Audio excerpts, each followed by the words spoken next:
नमस्कार बंधुगण। आज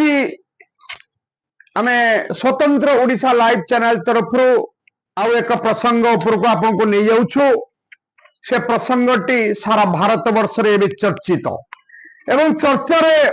रहुछि सकाळु संध्या राति जाए छकरू छक जाए। कौन से प्रसंग ना महिला सशक्तिकरण बिल पार्लियामेंट रे पास होई पारिला नाही। ताहाको नेकी जो तुम्बी तूफान सारा भारत वर्ष रे 30 जिला 30 राज्य रे वर्तमान चली केंद्र शासित और राज्य मानकरे चली चर्चा हेउछि यह ठीक ना भूल आमे कहिबाकु चाहूछु। भारत स्वाधीनता हेबा परे आमर देशर पार्लियामेंट 543 सीट को नहीं गठित हैला। एबे जो केंद्र सरकार 850 सीट करने को प्रयास करिकी से जो 850 सीट करिवे से प्रस्ताव को पारी करिबा पई महिला सशक्तिकरण बिल नाम रे ताको बिक्री करिदेले। अर्थात महिला सशक्तिकरण बिल पास हेबो ए द्वाही देई आणुथिले कोन ना डेलिमिटेशन बा सीमा निर्धारण करा जिवो। 543 सीट रही पार्लियामेंट रे 27 राज्य रे ताकू 850 करा जिवो। ए जो चक्रव्यूह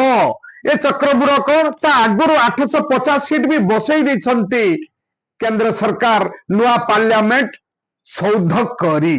से जो पार्लियामेंट करी दैछंती काहाको पचारि नाहंती 850 नुह कि 849 नुह कि 51 नुह 850 सीट से आगुरु मनस्थ कर दैछंती।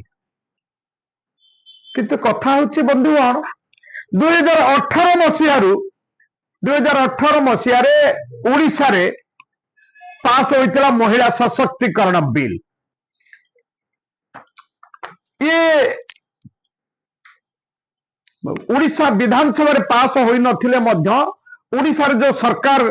बीजेडी सरकार थिला से 33% 33% महिला संरक्षण सकाशे एक प्रस्ताव भी से आनिथिले एवं ताकु पारित करिबा पाई 2022 रे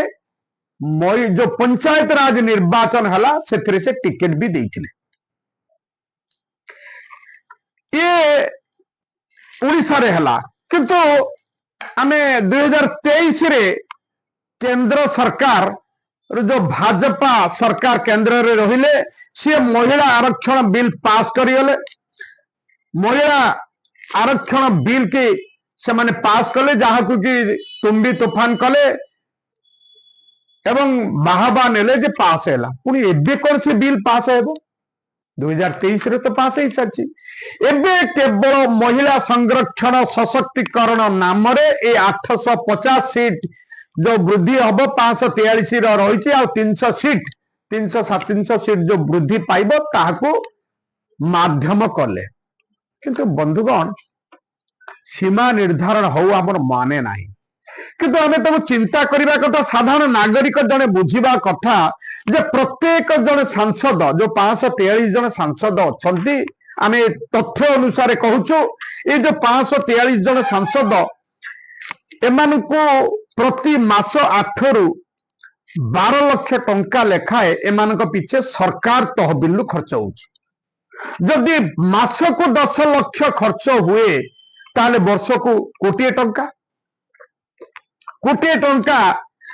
ये प्रति सांसद पिछा खर्च हेले ताले हमर 543 जन जो सांसद रहिले ताले 500 रु 600 कोटी टंका खर्च हो जाउछि।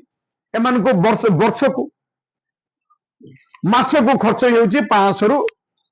ये जो वर्ष प्रति वर्ष जो खर्च हेई गला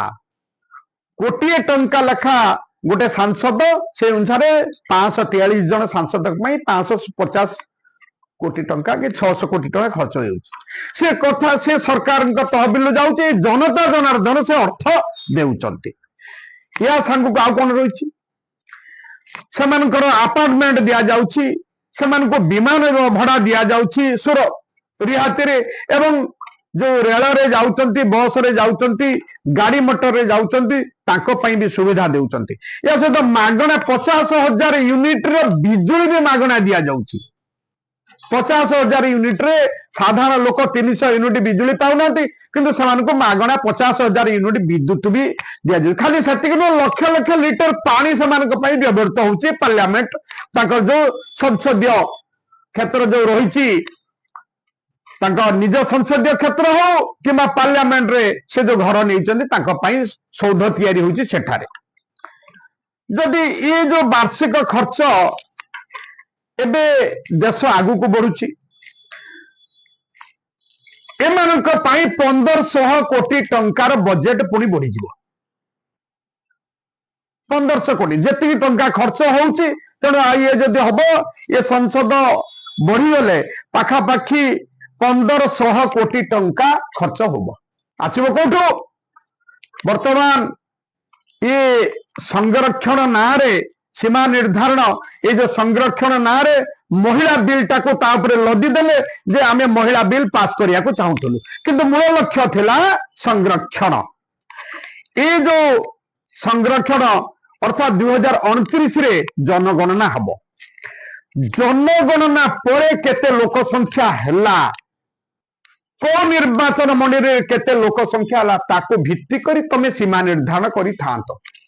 किंतु ता आगुरु ए बिल पास करिबा केते जरूरी संरक्षण 2029 रे ए जो निर्वाचन आसीबो ता पूर्व 2027 ठारु जनगणना हबो को विधानसभा रे केते को संसदीय क्षेत्र रे केते ताहार लोक संख्या को नहीं सरकार कौन करथांते काउ कोउठी साधारण वर्ग केउठी संरक्षित कोउठी अणसंरक्षित करिथांतो किंतु ता पूर्व 2026 एप्रिल मासरे ये बिल पास करे देवा पाई भोट भी कल तेणु भोट करने पूर्व सर्व राजनैतिक दल जो सब राजनैतिक दल भारत वर्षर विभिन्न राजनैतिक पार्टी अच्छा समस्त को डाकी था केंद्र सरकार जे समाजर मतामत नहीं था तार कहीं ये कथा भी आपण माने पचारे कहीं मतामत ने कहीं जो सीमा निर्धारण हेले अनेक राजनैतिक नेतांकर जीविका बुड़ी ये कथा आपण जानते 2007-8 रे जो सीमा निर्धारण है ओडिशा रे कहीं सारा भारत वर्ष रे डेलिमिटेशन कमिशन ना रे अनेक नेतांकर पारंपरिक सीट अपसरी गला जोटी साधारण वर्ग से लगातार जितुले सेठी संरक्षित होई एससी एसटी लड़िले सेमानकर सीट आउ रहिला नहीं तेणु से नेता करिवे कौन से माने कोउठे लड़िवे ना तांकर टोटाल राजनैतिक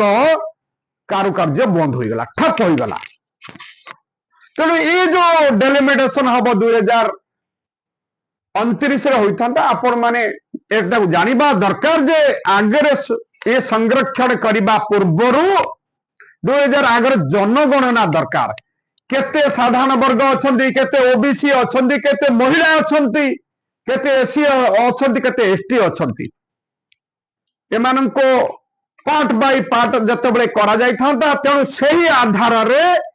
सीट संरक्षित होई थांता जेउटी एससी अछंती सेही सीट को संरक्षित करा जाय थांता कोडी एसटी अछंती कोडी साधारण वर्ग अछंती अधिक से साधारण वर्ग करि थांता द्वितीय कथा महिला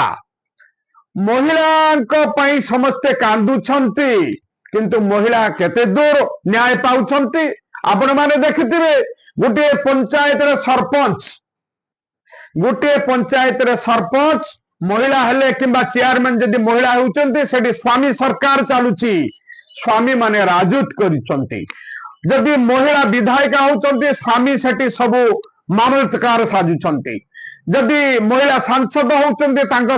संगरे महिला तांको स्वामी माने मामलतकार होउछंती संसदीय क्षेत्र को जाउछंती एना समस्त जानिछंती समस्त भी अनुभव करछंती जदि एते तमे कांदुछ 543 सीट रु 2024 जतले विधानसभा हला महिलांका पाई सेतेबेले अधा न हो 33% सीट बांटिलनी सेटा जदि बंटा होई थांता पाखापाखी 200 रु सीट महिलांका पाई टिकेट दिया जाई छंता ता भी होई नाही तेणु आमे जदि संसदीय क्षेत्र ये तालिका को देखा यह एक प्रहसन आमे एतिकी कहि परिबा जे लोकसभा सीट 850 करने प्रस्ताव को ये महिला सशक्तिकरण नाम रे बिक्री कर दिया गला। ए बिक्रीटा विरोधी दल मान अटकाई देले। द्वितीय पर्याय कौन करेंगे केंद्र सरकार तो चिंता कर सी भी विकल्प चिंता कर बाट हेले एक पुणी पारित करेंगे कारण समस्ते चाहिए चारिआडे डिंडम पिटा हेले जे केवल सीट बढ़नी जिला भी विभक्त हो नुआ जिला भी गठित हम ओडिशा रे चर्चा चली 210 विधानसभा हम 147 सीट अच्छी 200 सीट हम एवं ओडिशा रे जो 21 लोकसभा आसन अच्छी ताको 30 रु 31 किंबा 30 9 बढ़े 30 सीट करेंगे। तेणु से ओडिशा रे भी विधानसौध एत पर्यंत ना 147 सीट रही 210 जन बसापी से सीट एत पर्यंत तैयारी होना से विधानसभा सौध तैयारी हवा दरकार किंतु केंद्र सरकार ता आगुरु 5-10 वर्ष आगुरु से चिंता कर जे आमे ए जो बिल आणिबु जोर जबरदस्त भाव में लदिदेव 850 सीट 850 सीट सौधर नुआ पार्लियामेंट रे सीट बसई पकई भी देइचंती तमे आनिलो कोठे 850 केउ आधार रे जनगणना करिच ना एथि पई गोटे एक परिमाप मोटर मीटर रखिथिलो जे एई मीटर रे अनुसार एई पार्लियामेंट रे संसदीय क्षेत्र रे एईटा हबो तमे किछि करिनो ना मीटर रखिच ना जनगणना करिच आरंभ तमे 850 सीट पकई देछ एवं 850 करी सीट करिया पई निष्पत्ति भी नहीं जाइछ तेणु नाम को मात्र भोटिंग हेउतला जहा को विरोधी दल माने विफल करिदेले विफल करिदेबा परे भारत वर्ष रे एक नुआ राजनीति चली तेणु आम एति कही देवा चाहूँ ए महिला सशक्तिकरण बिल ना रे सीमा निर्धारण 850 सीट 300 अधिक लोक संख्या संसदीय क्षेत्र जो आम 543 अच्छी आउ 300 संख्या संसदीय क्षेत्र संख्या बढ़ेवा चाहूले केंद्र सरकार ठप हो धूलिसात हो तेणु आम एति कहबा महिला सशक्तिकरण बिल को नहीं जो राजनीति चली समस्ते कहते या केते दूर समीचीन बोली विफल हेबार विरोधी दल को आख्या करुछंती केंद्र सरकार किंतु 2023 रो जो केंद्र सरकार महिला बिल पास करथिले ता केते दूर ठीक थिला ना आउ थरे से बिल पास हबो। धन्यवाद, नमस्कार।